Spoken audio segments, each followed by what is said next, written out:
All right, so I'm going to do the same homework that you guys have, but with a different data set.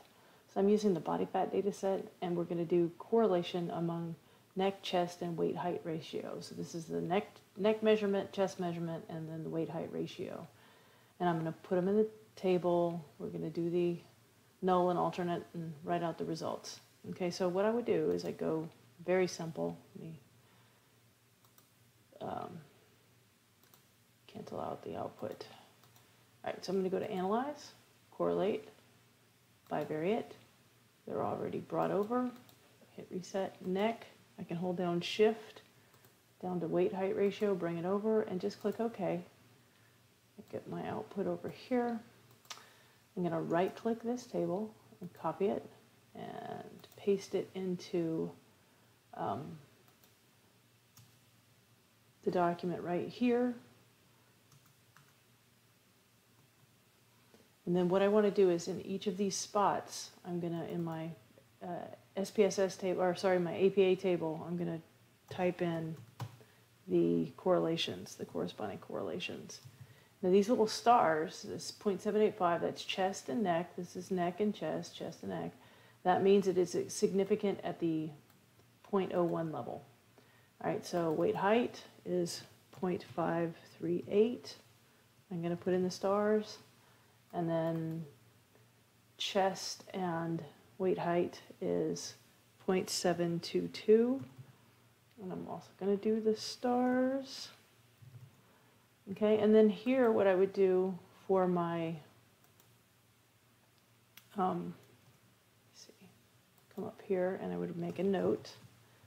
And I would say 2 stars, P is less than 0.01. Honestly, I would come up here in paragraph, make those zeros, and then have a nice little table like that. Okay. All right, so the null and the alternate for each of these relationships. So there is no relationship between neck and chest, and there is a relationship between neck and chest. And then what I've asked you to do is to give out the results in APA and the coefficient of determination. So there is a significant relationship, if I could spell, between neck measurement and chest. Oops, not check. We'll do it R, and then we go back up to our output. We have 252. That's our N, our sample size. So we take 2 from that, so we have 250 is equal to, what was that, 0.785, 0.785. P is less than 0.01. R, I'll put the 2. I can hold down Shift and the back arrow, and then I'm going to make this an R square. Come out of that, click out of that, and I'm going to pull up my calculator. And so that's 0.785, and I square that guy and I get 0.61. No, that's not right. I did it backwards. 0.758 and square it and get 0.57 is equal to 0.57. Okay. And then I would do that again for each one of these, right? You just copy this sentence and paste it for neck and weight height ratio, and then chest and weight height ratio. All right, so now I want to regress weight height ratio on chest. So I want to put the weight height ratio as my dependent variable and chest as my independent variable. So we go back here and we're going to go Analyze, Regression, Linear. I've already got it set up. Let me hit Reset. So I want weight height ratio as my dependent variable. I want chest measurement as my independent variable. I go to Statistics. These are defaulted, so I'm going to do descriptives and confidence intervals. Say OK. I'm going to go to Plots. I do that little crisscross, Z predicted and Z residual. and I also want the normal probability plot. And then I just want this Cook's D. Okay, I'm going to say continue, and then I'm just going to say, oh, options, I think, yeah, it's just auto-populated. So, okay. All right, and so we get all of this output. Let's see what I asked for first. All right, so the null and the alternate, the chest measurement does not predict weight-height ratio. Alternate is chest does predict weight-height ratio. Paste in the residual plot and state whether it meets or doesn't meet assumption. So let's go look at the residual plot. That's going to be down at the bottom. So I'm going to right-click here, copy it. I'm going to paste it here. It's going to be enormous. I'm going to shrink it down a little bit so it fits on the screen fairly well. Come down here. The data are, looks like between roughly, now this is, you know, your opinion, so it's not like necessarily right or wrong. It looks like they're roughly between positive and -3, not equals, positive and -3, except for 2 points along the x-axis. All right, and the next question, paste the predicted probability plot. Let's go back. That's right here. And this is totally a judgment call. I'm going to copy that. I'm going to paste it here. I'm going to make it smaller. It's enormous. Bring it down here. I'm going to say the residuals appear to be normally distributed. Okay, then model summary through residual statistics. Okay, so I go back, go to my output, model summary through residual. If I hold down shift, I pick all those, I right click, I copy, I paste it right here.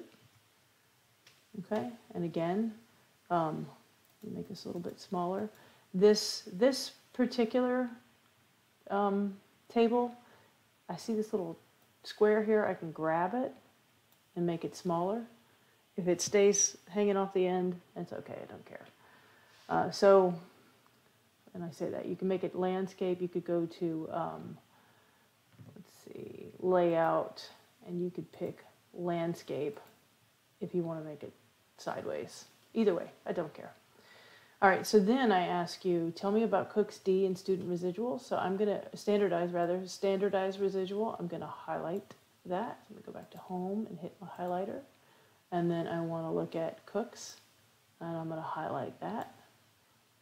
Okay, so I'm going to say both standardized and residuals and Cook's D are within range to meet assumptions. We have just barely, so it's between -2 and +3, a little slightly over 3, but that's close enough. And then this is less than 1. Okay, so fine, that's fine. Tell me if the regression is significant. So in order to do that, let me bring this down so we don't have that split. So here's our R, here's our R squared. We don't need the adjusted R squared for only one coefficient, or one predictor rather. So 52% of the variation in the weight-height ratio is predicted by the R squared, by the chest measurement. Highly significant here, you see that. You can highlight that if you want.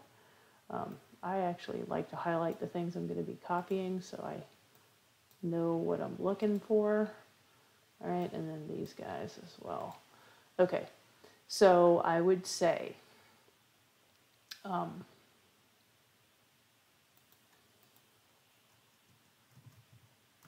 the regression, well, I'm going to do it here. It's kind of two questions. So state the results of the regression are significant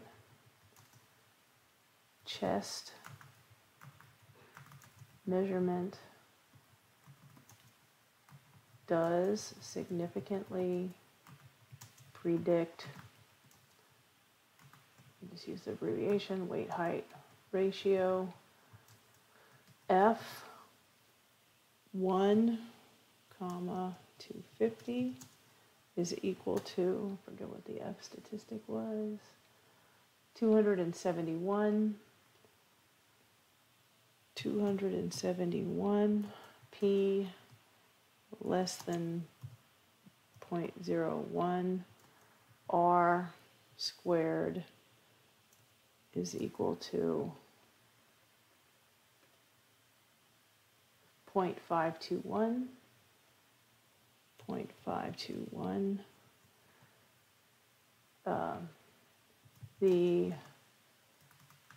Let's do this one, 52% of the variation in weight height ratio is attributed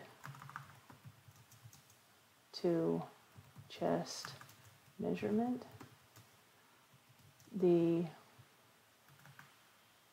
predictor chest measurement was significant. T is equal to, so the T statistic was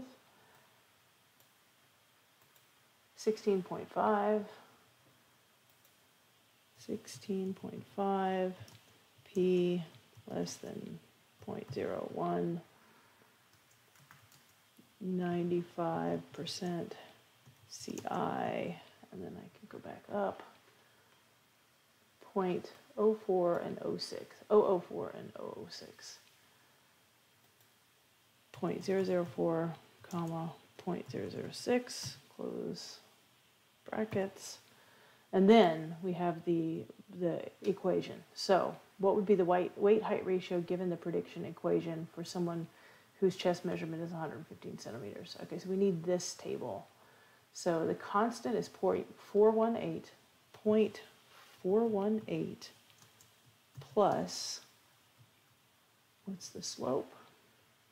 0.005 times 115, and we would get is equal to y hat, right? So let's do that.